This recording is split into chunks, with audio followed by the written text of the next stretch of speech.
Welcome to Today in Putnam County, hosted by Putnam County Mayor Randy Porter, the show that takes a look at the events and what's happening all around Putnam County, as well as interviews with local, community, and business leaders. And now, sharing his insights and experience, here's Today in Putnam County with County Mayor Randy Porter. Hi, I'm County Mayor Randy Porter, and you're listening to Today in Putnam County. Our show this week is about our Family Justice Center, and we're going to talk about October, which is Domestic Violence Month. I know that can be a tough subject to talk about, but it's a reality that we have to deal with in our county and across our country. My guest this week is Amy McBroom and Liz Shanks. They are with the Family Justice Center, and we're going to talk about some of these issues and what the Family Justice Center can do to help folks that are having these kind of problems. Amy, Liz, good to have y'all on the show. Thanks, Randy. Thanks, We're Randy. always glad to be here. We were talking earlier that the Family Justice Center opened about 10 years ago, and you think about domestic violence and when we start talking about senior abuse and child abuse and all these kind of things that are happening. It's bad that those things are happening in our community, but they're in every community. But to have a system and a facility that can help folks when it comes to these issues, that's been key for our community, hasn't it? I like to think so. I hope so. We can see a lot of progress in the ways that we're able to bring other partners in, new partners, and more people that are there to support our survivors of domestic violence and elder abuse and sexual assault and child abuse. But it's great to see the community come together, which was really the purpose of the Family Justice Center, to provide one place that someone who's experiencing violence can come, and then all the other community agencies, governmental, non-governmental, can surround them there in one place and just, work to overcome some of those obstacles that they faced before there was a Family Justice Center. And it was difficult before. Someone that was dealing with domestic violence or senior abuse or whatever they go to one place for one thing, and then they'd send them to 10 other places to try to work through the system. And a lot of people would stop. They would get into the system with that first one and then said, "This is too hard, and I'm gonna quit and go back into the abuse that they were in." And that's not the goal. We want those folks to get help, right? Right, and it is overwhelming. So if you have somebody to walk through that with you, and provide that, when you're in a trauma space, then your mind doesn't work the same way that it does, when you're not. So to have somebody to do that, and then to know what resources are available, and then be able to coordinate those resources based on where you are in that situation. And the Family Justice Center gives you that one stop where that once that victim comes to you, that's it. They're not going anywhere else. You're going to walk them through with all the agencies that they're in the Family Justice Center to help them with whatever their needs are, right? Yes, and a lot of times there are follow-up appointments that they have with other agencies, but we can coordinate that system of care to some degree. And we have, for instance, Volunteer Behavioral Health. We have a enhanced partnership now. They've always been a partner of the Family Justice Center, but they're going to provide some mental health and substance abuse services at the Family Justice Center. So you might still have to go to Plateau for, follow-up care. But so we're trying to make it easier for them to just know one place to come and to feel more comfortable with that and make it more manageable. Not everything has to be taken care of, in one day. Right. But it's really hard to prioritize what you should do. And so I think that's one of the ways that we really are able to help people. Having that place so that they can feel safe, to know to come, though, makes a real difference. Liz, you joined the Family Justice Center here recently. How's things going? Things are going wonderful. I started back in May, and Amy was gracious enough to take me in, and I've enjoyed every minute of it. You've been a great addition. She's been a blessing to us. Yes. Yeah, we all know Liz so. for many years and your family, and we're glad to have you. So let's talk a little bit about October being Domestic Violence Awareness Month. Talk about that and the things that are going to be going on with the Family Justice Center. So just a few things that's happening in the local community and also in Overton County is we've got with local businesses, and they're kind of like helping bring awareness to domestic violence. For instance, 11 Oak here in Cookeville, they've done a purple drink for us. It's called the Safe Haven. Also in Livingston, the Livingston Nutrition, they are also doing it.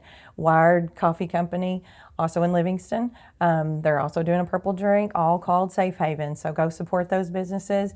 Heavenly Bites by Cora, she's doing purple cupcakes for us, and also Jamie's Eats and Sweets is also doing cupcakes for us. So support those local businesses because they are supporting us as well. So we're calling it October the 23rd is called Purple Thursday? Purple Thursday, yes. It's not Tennessee Tech Purple Thursday. No. We're talking about for domestic violence awareness, right? Yes, yes. So wear purple on October the 23rd just to bring awareness and just show people that you support those survivors of domestic violence.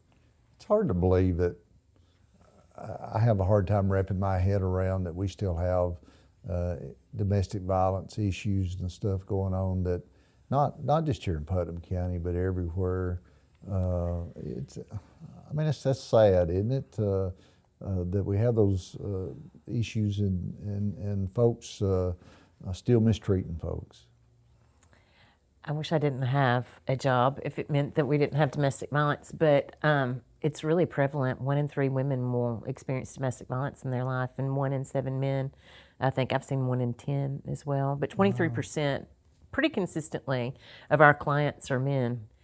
I don't know. I wish there have been a lot of efforts made to reduce the effects of domestic violence, and I think that those are having some effect.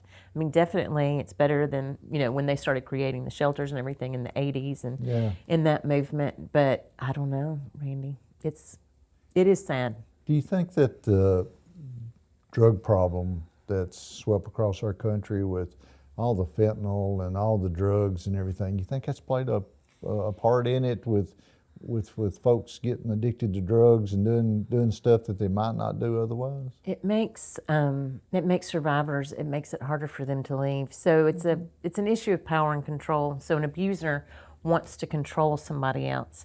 So if they can control their behavior through giving them drugs, if they're a drug user, or if they limit the money that they have, or they isolate them from people that they know, they can control their behavior. So whatever works. It doesn't always result in violence, but a lot of times, that's who we see when there has been violence. But that manipulation and control is the whole thing. So it's not as much an anger thing, it's a control thing. Yeah. Mm-hmm.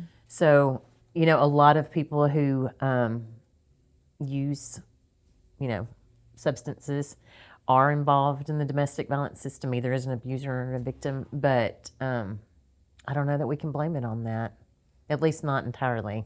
You got a lot of agencies that are part of the Family Justice Center that work with you. Talk about some of those and the things that you've got to offer inside the Justice Center. Well, the Family Justice Center is really sort of an umbrella. So there were people doing this work before the Family Justice Center opened, like Genesis House. But they were scattered all over the city Right. and different places they had to go. So our goal is sort of make their jobs easier and have everybody work more streamlined. So we have a coordinated community response to domestic violence where we have meetings and discuss issues about safety and offender accountability. DA's office is a big part of that too. And then Genesis House provides so many services for victims. You don't have to be going to the safe home. There are other services that they have. So if somebody comes into the Family Justice Center, then we're the ones who greet them and navigate, or they're called navigators, our staff. And if, we navigate them through the system, but a big part of that is connecting them with partners. Genesis House is usually the first. If they need food or clothing, some people just want to move back to be with their family. And so we try to find assistance for that. And a lot of local churches are really, really helpful in that as well. So some people, need the safe home, and then they have those support services there as well. But we also help them with legal aid. We can refer to legal aid if, they have an order of protection and they need representation, or if they need a divorce.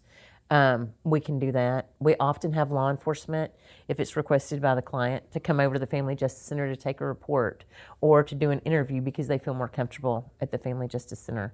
So that's, a way that we work with law enforcement as well. We also sometimes coordinate the service of, whether it's the OP or something else. And Yeah, you even involved with restraining orders and I mean, the number one thing is to make sure that that person is not being harmed anymore, right? Right.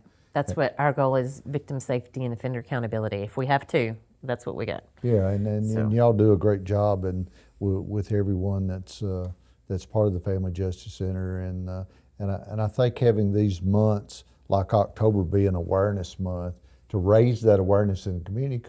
I think a lot of us that we live in great homes and great families, Liz, and we don't have those issues.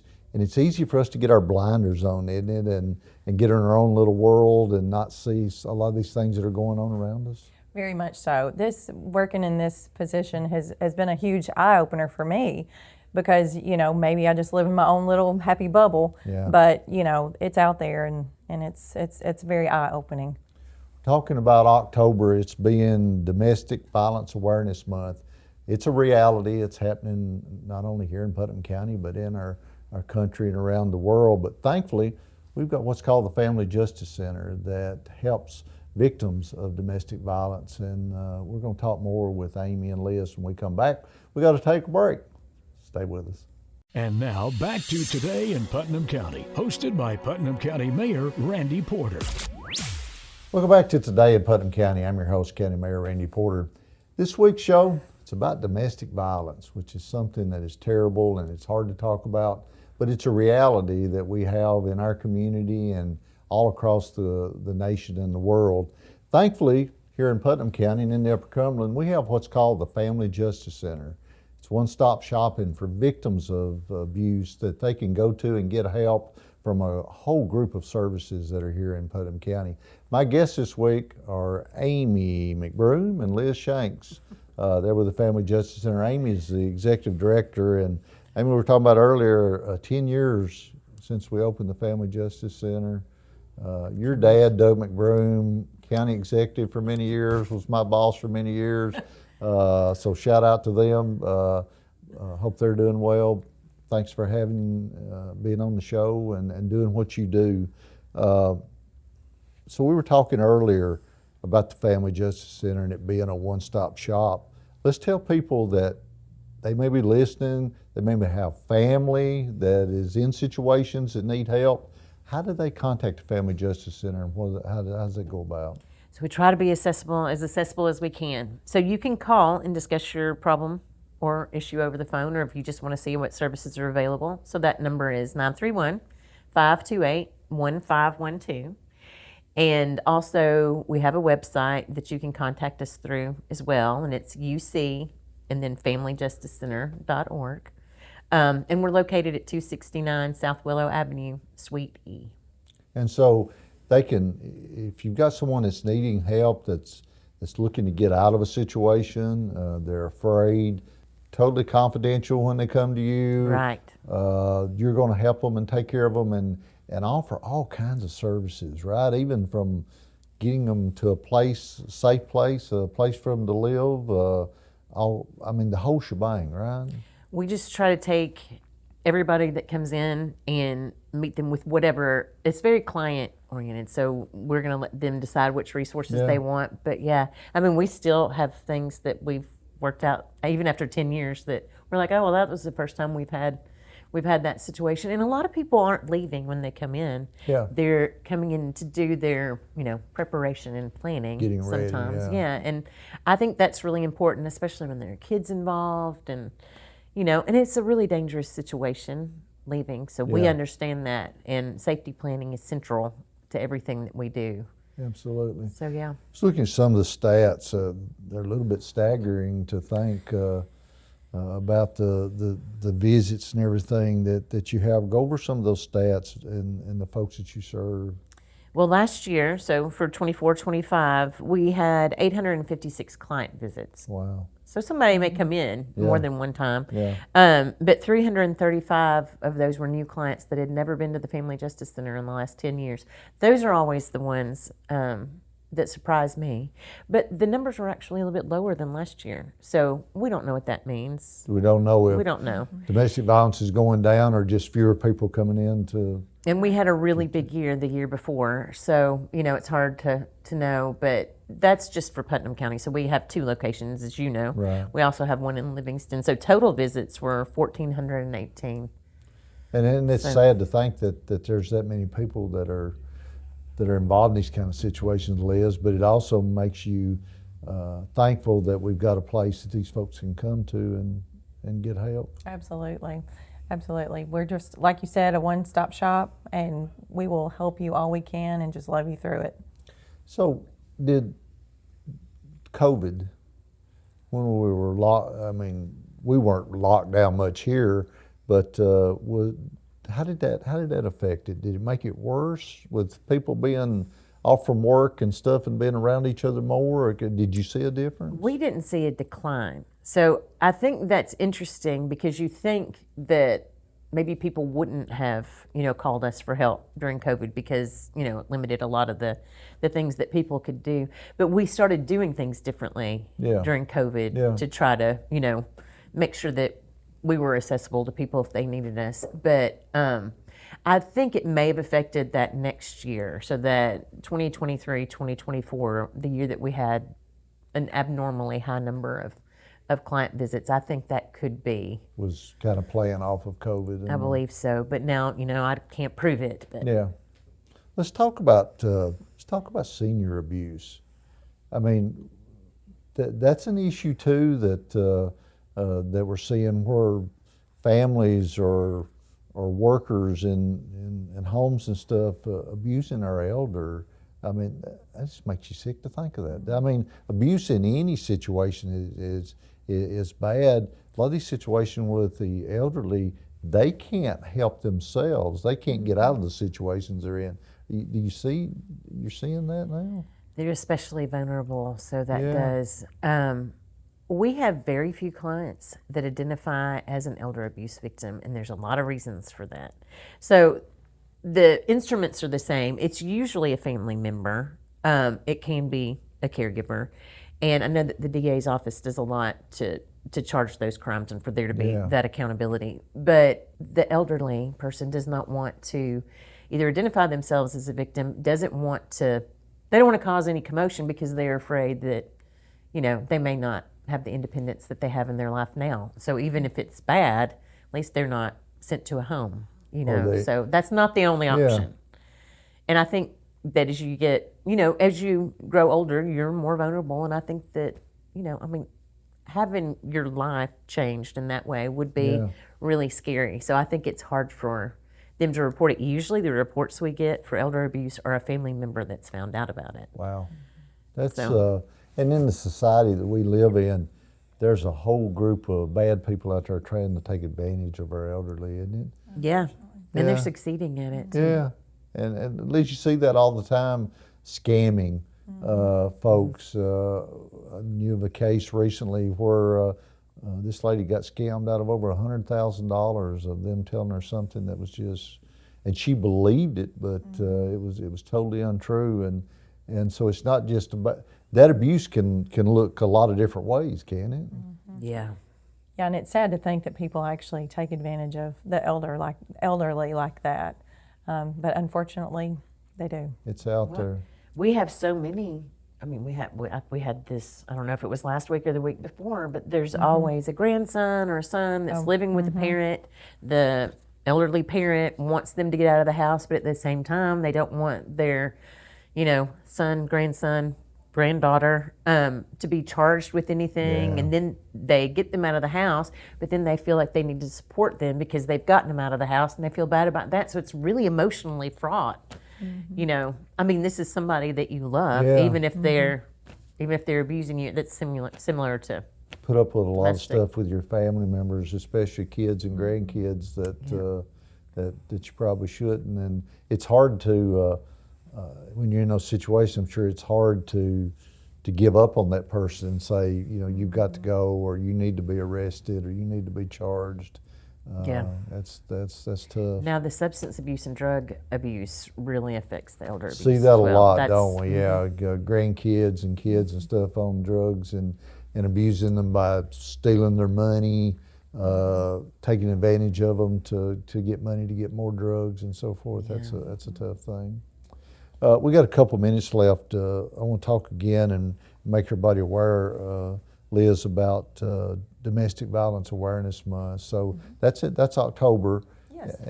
And that gives us that's supposed to wake us up, isn't it? Absolutely.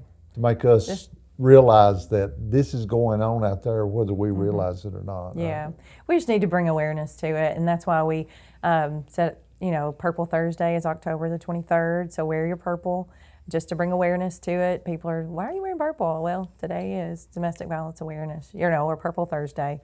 But we have some local businesses that are also joining with us, and we have the Wired Coffee Shop in Livingston. Of course, we have our office in Livingston. They're doing purple drinks, the 11 Oak in Cookeville. We also have Livingston Nutrition, and then Jamie's Eats and Sweets and Heavenly Bites by Cora. They're doing purple cupcakes just to bring that awareness to October. That's making me hungry for. Oh yeah, I was just thinking. Hey Jamie, if you're watching, bring us a couple cupcakes over here. And y'all gonna be doing a lot of social media and different types of media to make everybody aware of this, and that's the whole idea. And Amy, is to bring everybody, put it in your mind and make you aware, so you're watching for situations too, right? That can be definitely beneficial. And we also want to support the survivor. So a survivor, the isolation is the best technique you can use as an abuser.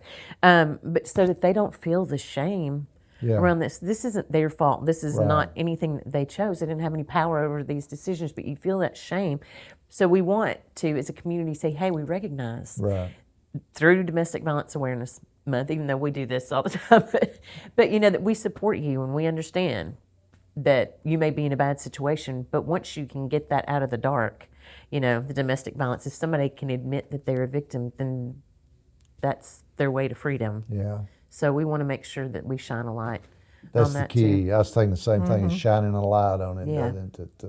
And thank you for helping us do that. Well, absolutely. And the Family Justice Center is a great asset that we have here in Putnam County and in Upper Cumberland. And thank you both for what you're doing. And Amy, you've been in it since the beginning. I remember when you brought this up. And you've been in it with me. Well, it was kind of an eye-opener when I first came in office that, wait a minute, we need a Family Justice Center. And you started telling me all the things that were happening. I think, wow, this is something we really need. And Liz, we're glad to have you on board. And thank you for having me. You're a great asset that's been added to the Family Justice Center. And thank you for having us. Thanks for doing the show. Thanks, Randy. Thank you.